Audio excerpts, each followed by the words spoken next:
Hello everyone, welcome to Medicode AI channel. So this is a short lecture on cross-validation in machine learning, why we need it and how we do it on an example on random forest model.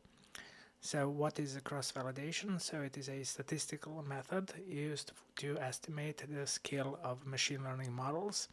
It is primarily used in situations where the objective is to forecast how a model will perform in practice. This is primarily done because traditional training test splits can lead to overfitting, and we all know that overfitting is one of the the biggest challenges in machine learning. So the cross-validation helps to mitigate this issue. So basically, there are two ways we can train a model. One way is to perform a classic train test split. It has its advantages, but it has also its disadvantages. And one of the disadvantages is the the risk of overfitting. And with cross-validation, this helps reduce the probability of that happening. So how do we do cross-validation? So there are many ways. One of the most commonly applied, most frequently applied way is k-fold cross-validation. But we also have stratified k-fold cross-validation and leave-one-out cross-validation, which can be very computationally demanding. K-fold cross-validation is probably the most common, so it divides the dataset into k equal parts or folds, and then trains the model k times, each time using a different fold as the test set. And in stratified k-fold cross-validation, it is very similar, but each fold maintains the percentage of samples for each class.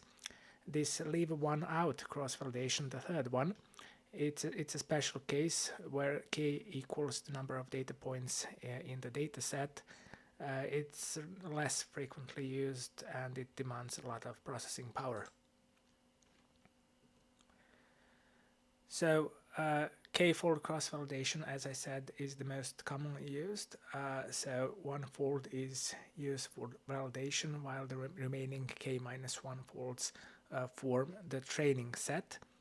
And we will now show you how to do it. So this is just an example of a random forest machine learning model. So we had, for example, a 4 parameters of a cell in a biological sense, a human or animal cell. And we wanted to use these parameters as input values, as input data, to see whether the model is capable of differentiating between diseased and healthy cells or samples. So the output or the target data would be the fact whether the disease is present or not. The input parameters would be, we call it parameter 1, parameter 2, parameter 3, and parameter 4. So we imported the random forest classifier. So this is done in scikit-learn library for Python. We imported also test train split and accuracy score features. And we then split the dataset into training and testing sets. So basically we defined the test size to be 30%, whereas the training size would be then 70%. And we have created a random forest classifier with this here line of code. So this creates basically an instance of a random forest classifier. And then we trained the model using the training sets. So this is this here line of code. And then we predict the response for the test data set, and then we calculate and print the classification accuracy. So as you can see, it's relatively straightforward and simple. However, the problem is this. So test size 0.3. So we defined the test size, and the problem is that with this in advance setting, we have the increased probability of overfitting. So how do we modify this code with added five-fold cross-validation?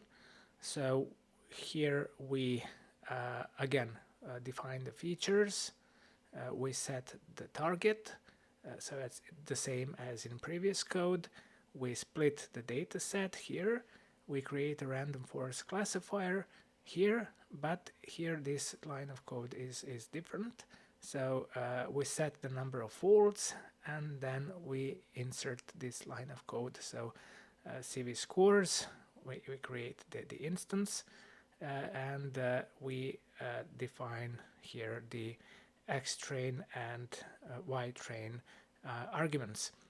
And here we also imported the cross-val score module. And here we output the cross-validation results. So again, we have the mean CV accuracy here, unlike in previous code where we had only the classificational accuracy. So this is the result. So the k-fold cross-validation scores. So because we have 5 folds, we have 5 scores, and then we just compute the mean cross-validation accuracy, and in this case it would be 0.91. So the array represents the accuracy scores from each of the 5 folds in the cross-validation, and the mean accuracy, this is the mean accuracy, is the average of these 5 scores. It indicates that on average the model correctly predicted the disease presence or absence 91% of the time across the different subsets of data. So what are the benefits of cross-validation? So it, as I said, reduces the risk of overfitting by using more comprehensive validation methods. It ensures every data point is used for both training and validation, leading to efficient use of data. And it provides a more accurate measure of the model's predictive power on new data. So what are the challenges and considerations? The problem is the increased computational cost, so it demands a lot of processing power, especially when you have a large data set. This is because you have multiple training iterations, so not only one but multiple. The problem is also the choice of k, so how many folds do you have? It can impact the bias variance trade-off. Too low or too high values can be problematic. So you have to basically determine what is the best number of folds. You don't have a too high or too low number, it should be just right. And the results can vary depending on the way the data is divided. So thank you very much for watching this. If you like it, please like, share and subscribe.